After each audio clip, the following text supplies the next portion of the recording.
Welcome to renovatingrichesradio.com with your hosts, Dennis Rodriguez and Ricardo Rosales. The show where we talk about turning rags into riches.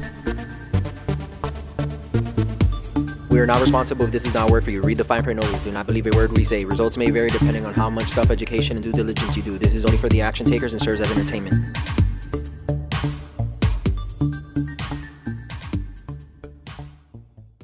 All right, good morning, everyone, and this is another great day, really beautiful day here in the Houston area. And we're here with Ricardo Rosales. Yes, sir. Well, I text. I got an appointment at 11:30, and I didn't remember. So I'm here. I'm here trying to reschedule. But we have the pleasure today of having Mr. Luke Wong from Luke Buys Houses, I guess, right? Yes, sir. LukeBuys.com. Luke Buys 5. Look, where does Luke Buys 5 come from? Like, what was the thinking process behind it? I think somebody has Luke Buys at Gmail already. That's why I had it at a number. Okay. I think I have Luke Buys 5, 6, 8, 9, 10. That makes sense. Cool. It's a good way of. It's a good way of attracting the amount of properties you want to wholesale, right? At least 5. At least 5, minimum 5, no less than 5. So, but we're gonna be learning a little bit more about who Luke is. Many people, if you're really involved in the Houston area wholesaling market and investor in general, you might seen him a lot because he's very active. But we're gonna learn today how he got to where he's at. And what is he currently doing in his business? So why don't we get started? Maybe Ricardo, I don't know if you want to start the questions. Who is Luke? I Luke like it. is Luke Skywalker. All right. Yeah. Yeah, I know That's where you your brought that parents- sword, huh? Yeah, no doubt. Well, I'll start off a little bit about myself. I was born in Jamaica. My parents were born in Jamaica, so Dennis was in Jamaica last week. Yes. Yeah, you like it? Well, You to didn't be get- honest, it was a cruise ship. Oh, and so you got a quick in and out. yeah, it was a quick in and out. I like to come back and learn a little bit more about the country.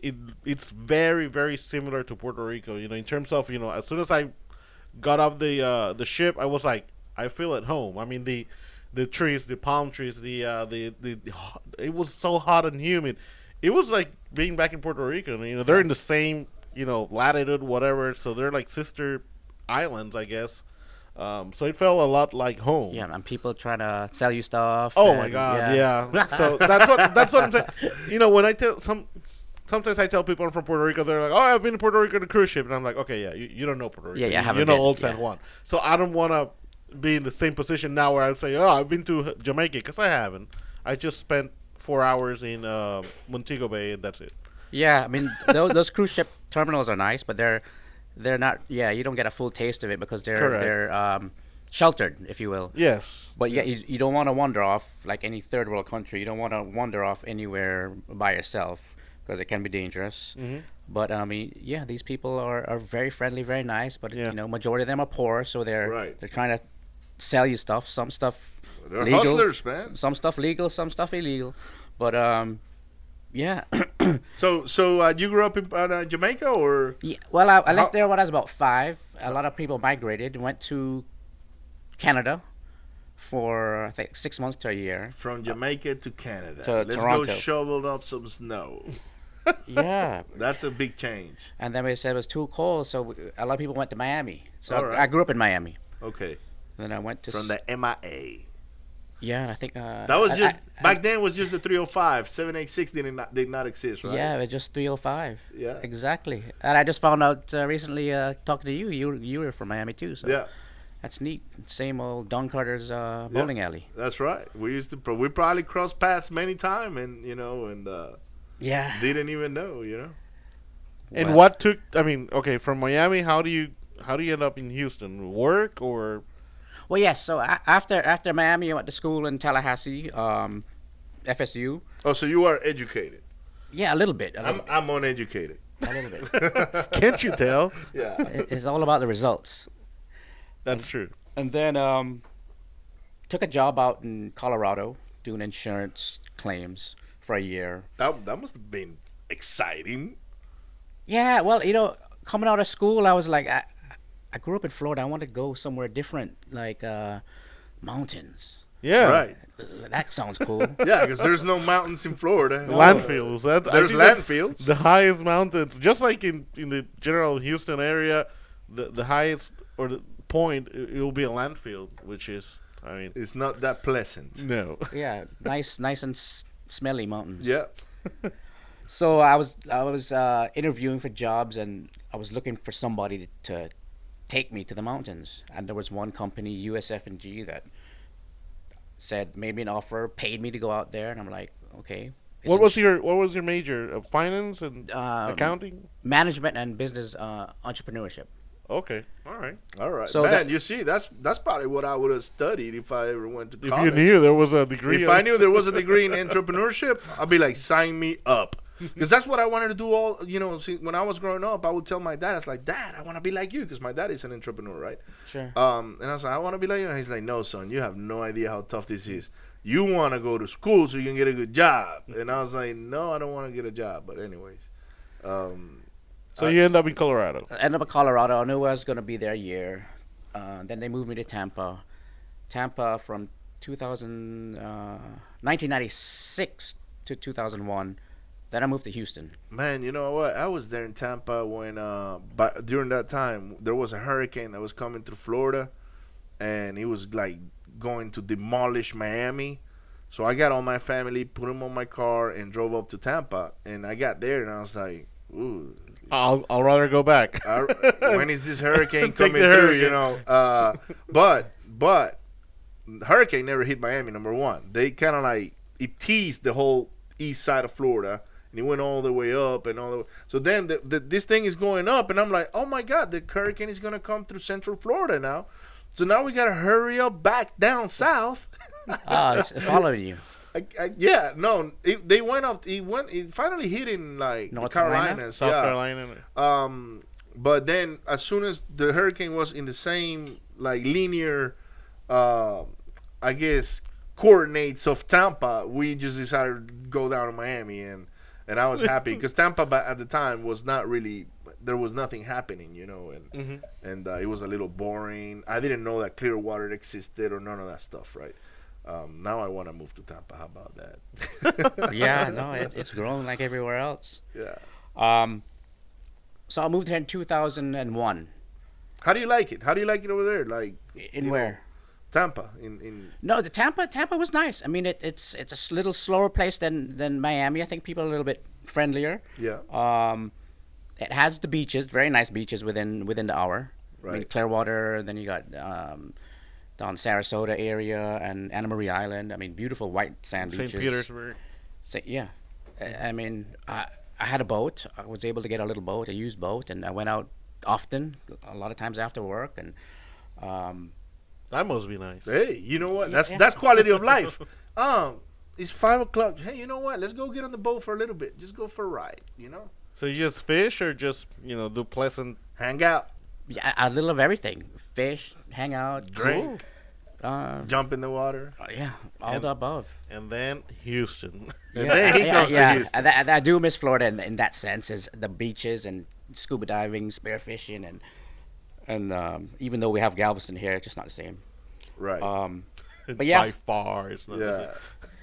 So, Houston, 2001. I have a brother here, and I have some uncles and an uncle and cousins, and just needed a change, wanted a change, and I ended up working with my uncle doing land development, land acquisitions. Okay. So if that was that your first, I guess, experience with real estate, or? First major experience with real estate. I've always been licensed for like a long time and dabbled in the retail market, but no one big focus. This is probably so one big while you focus. were like employed with these other companies doing whatever jobs, you had already started into like venturing into real estate with like being like an agent or. Yes, I had been licensed. It was your side thing. It was my side gig. Yeah.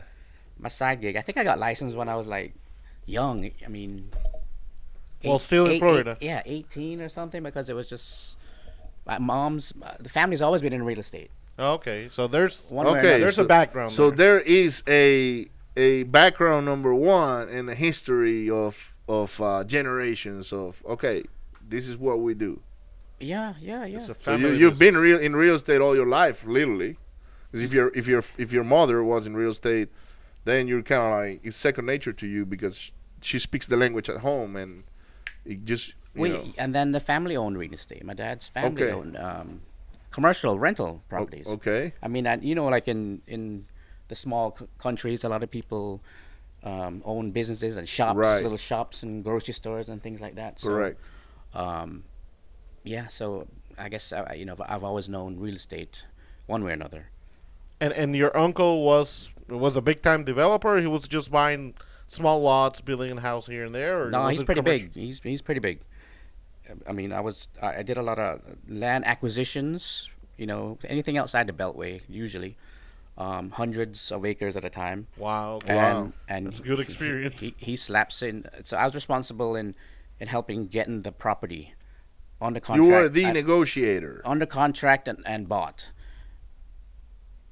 I was a negotiator while given direction of what he wanted to offer for me. Right. Okay. Which sometimes you're like, man, they're not gonna take that.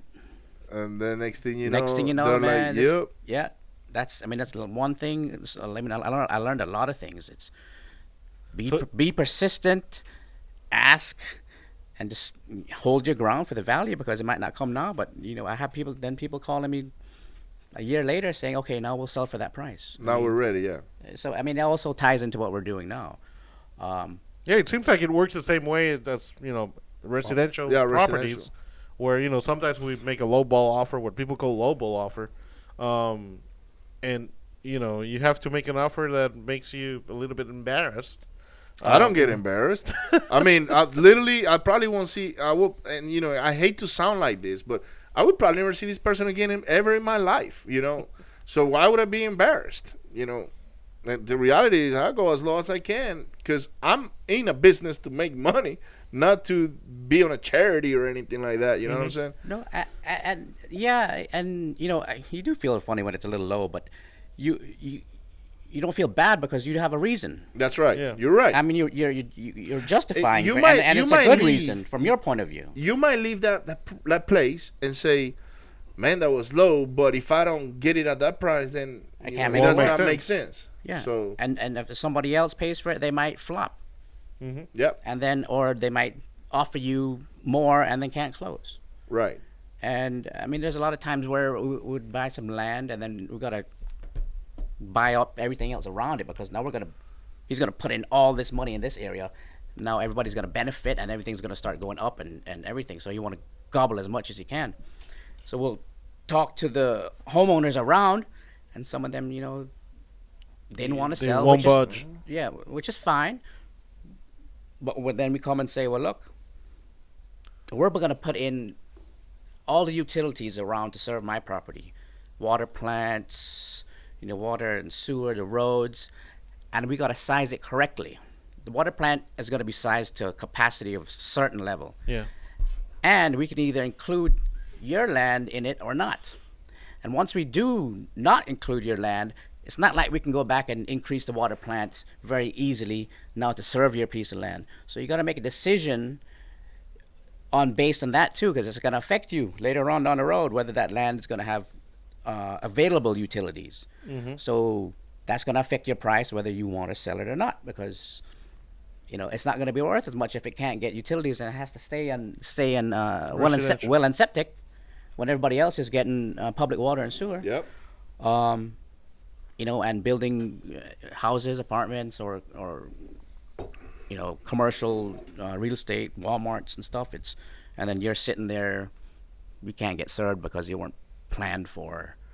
Or you can tell them you're gonna develop like a jail, a prison. I'm right gonna put a prison right in Do your you- backyard. You want to sell your house, yes or no? By the way, it's high security. Okay, so if they ever escape, Yeah, these are bad people. These are bad guys. Hey, by the way, I can show you some pictures. Then they sell and you build, I don't know, whatever, apartments or a Walmart. Oh Yeah. yeah. Or I'm gonna do a landfill here. Yeah.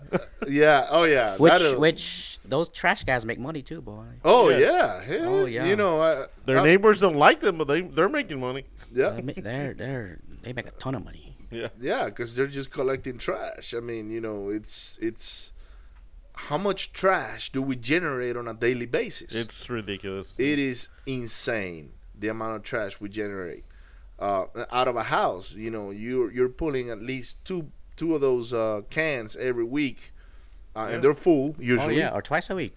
Or exactly twice a week, and then for like us that we're rehabbing houses and we're just pulling not cans, we're pulling dumpsters. So it's a lot.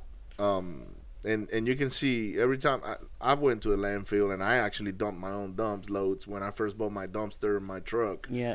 And there was a line, man, of people just going to dump stuff in the landfill, and I was just counting the trucks and the cars.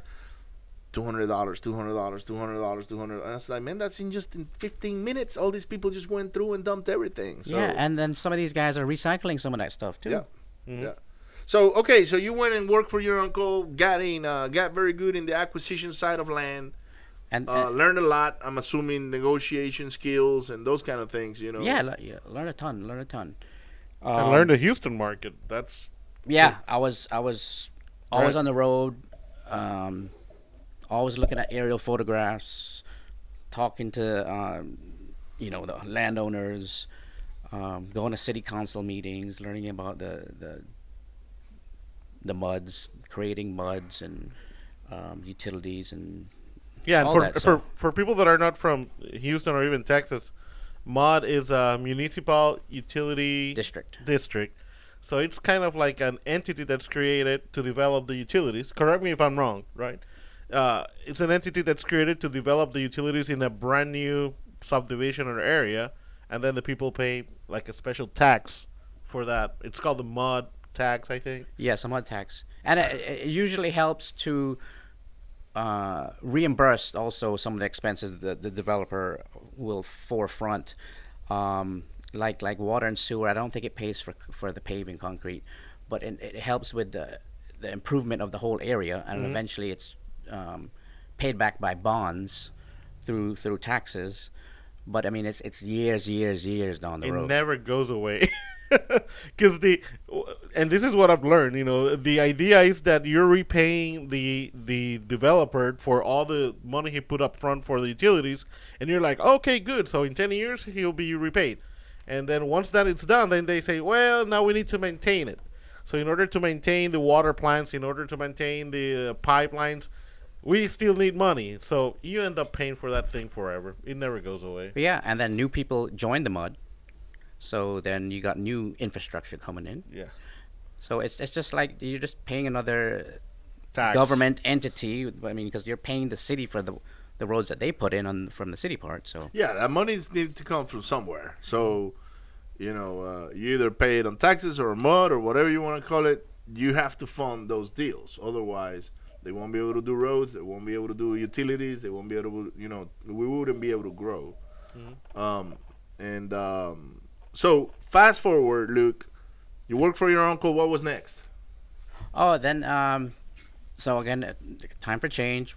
Me and my dad started doing a venture on ourselves and doing renovations. We were looking to do maybe commercial, but the commercial market wasn't really happening at that time. This is 2011. So we started renovating, got some rentals, got a bunch of rentals, Florida, Texas, and rehabbing smaller homes, starting smaller, maybe buying them for like 60, 70, putting, the 20, 30 and, selling for 130. So doing that, bought from wholesalers at that point. And that point, the market was, not bad. Things were moving. Things weren't not the price was still pretty good. You could still get a little good nuggets. So, quickly did a bunch of those, and I'm a broker, so I sold them myself, and learned a lot. But then also figured, well, I had some of the price range comes with some issues with the buyers that you have, the FHA buyers and so forth. So you have issues with seasoning, 90-day seasoning, Yep. or appraisals and second appraisals, and so I was like, man, I don't want to go through that no more. And I can do the same amount of work on a bigger property and get more without less headache. Yeah, because you're coming backwards, if you want to say it that way. Most people start in residential, then they grow a little bit into bigger houses, and at some point they make the jump to commercial. But you're coming the other way around. You started commercial with your uncle, doing all this big development, and decided to step into residential, and then you figure out why people normally move from residential, because it's a lot of work with, little pay, if you want to put it that way. A lot of headaches. Yeah. Yeah, I mean, and then you can do a little bit higher volume or a price range, and you get more qualified buyers that have more money that can, make up the difference if the thing doesn't appraise, or they're not worried about FHA. Now you got to wait because now we're in the system, and you got to wait a certain amount of time before you can do another appraisal or whatever. Can you explain a little bit of what seasoning is, so for people again that don't know exactly what you're talking about when you say FHA and seasoning? Well, I think, and again, I haven't done FHA for a while, so I might be a little Outdated. But as far as I remember, FHA did not want you to. You have to own the property for at least 90 days or something like that. It is still current. Before reselling it. Before reselling it. Yeah. So some of these properties will be in and out, and then on the market in like 45 days. So then they were like, well, we can't. I don't think you can't even have it under contract within the 90 days. No. Correct. The contract needs to start on day 91. Yeah. So I mean, that's like 45 days of you just doing nothing, holding it. Yep. So that's the seasoning, and then I think there's another. What's the 180-day rule about appraisals? I forgot about. I don't remember that one because right now we're doing some appraisals on some houses that we're refinancing, and basically a couple of them came lower than what we thought they would come back, and the company's saying, well, why don't we just go for a second appraisal, to see if we can get a better value on it. So I don't think that rule might not be, at least on our case, which is portfolio loans and things of that nature. Yeah, but FHA might be different. Maybe FHA might be different. They might not accept two different appraisals from 180. We're trying to stay away from those FHAs as well, because if the house comes appraised at 190 and you had it for sale at 200, then they want you to sell it for 190, and that's 10 grand. So and the thing is worth 200. That's right, and the thing is worth maybe more. Yeah. But it's one of those things. ARVs, after repair values, I've always dabbled on the truthfulness of that. Because you can buy a house for like 20 grand, you can probably put 60 in it, and then they will come tell you, oh, that house is only worth 40. How so? In materials alone, Yeah. So it's kind of weird the way they do these comps. Yeah. Oh, and then they want to say, well, you bought it for this. I want to see your HUD for what you bought it and for what you put into it. I want to see all your receipts. Yeah, I'm like, that has nothing to do with what the thing is worth. What if I got it free from donation? I mean, yeah. And I did all the work myself. It has no bearing on what the thing is worth now. So anyway, so we jumped over to. I lived in Maryland, Westbury at the time. I just recently sold, so I started doing, and that market was good, busy, and I just really focused in that area. And it was great. I mean, 5-10 minutes from home. That market was solid. You're buying them for $200, maybe $300. Putting $100 into it, gutting it out, redoing everything, and selling it at a decent margin. And they're going in like a week, Like hotcakes. and Yeah. some of them getting overbid. Setting the comps. I think there's like one or two where I was setting the comps where, was the highest comp, and so it was good. I was, it was comfortable. I only had to do One or two. a few of those a year, and it was You'll make a good chunk of change. yeah, and it was nice. I could actually I could walk to some of them that I did, but then and then I was buying from wholesalers at that point, not as much because they weren't getting as deep as I needed it. So at this time, you're just a real estate investor. You're just buying and flipping. You're not wholesaling. You're just literally, all right, send me the deal. I'll get it. I'll buy it. I'll fund it. I'll do the repairs or the rehab or the renovation, whatever you want to call it. And then you listed them on the market. Yes. But, you do maybe a few of those a year and you can live very comfortable. I told this example to somebody the other day. Even if you're not on that high end, because that's more higher end market, the area you just mentioned, these all doctors and nurses and maybe people in the oil field that are moving in the area.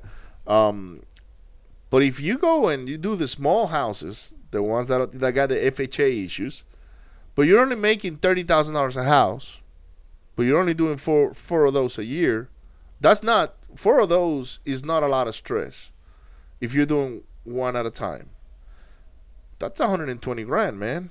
Yeah, that's not bad. The Not bad at medium all. income of our country is below $40,000.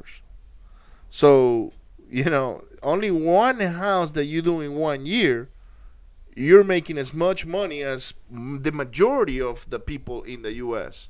So, going forward, you're buying from wholesalers, and then what?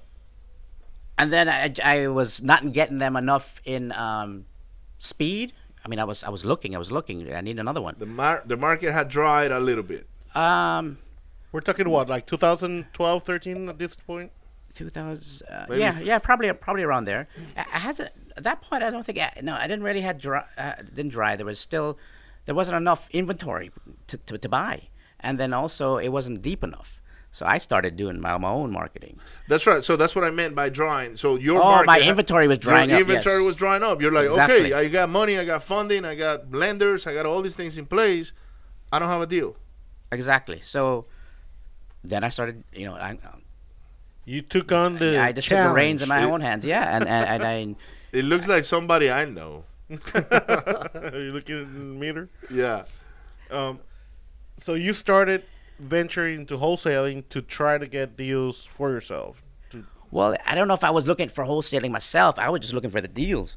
But in learning, and I went to different groups and programs, which, I'm all for education, and I've got my money plus some, spent a lot of money, but also got my money back plus some. And you hear this, and let me interrupt you there, because this is the one part that I probably like the most out of our guests. They're all for education. It's a common. They invest in education. They're not worried of putting money on education. So Luke, I'm pretty sure he spent thousands and thousands of dollars worth of educations.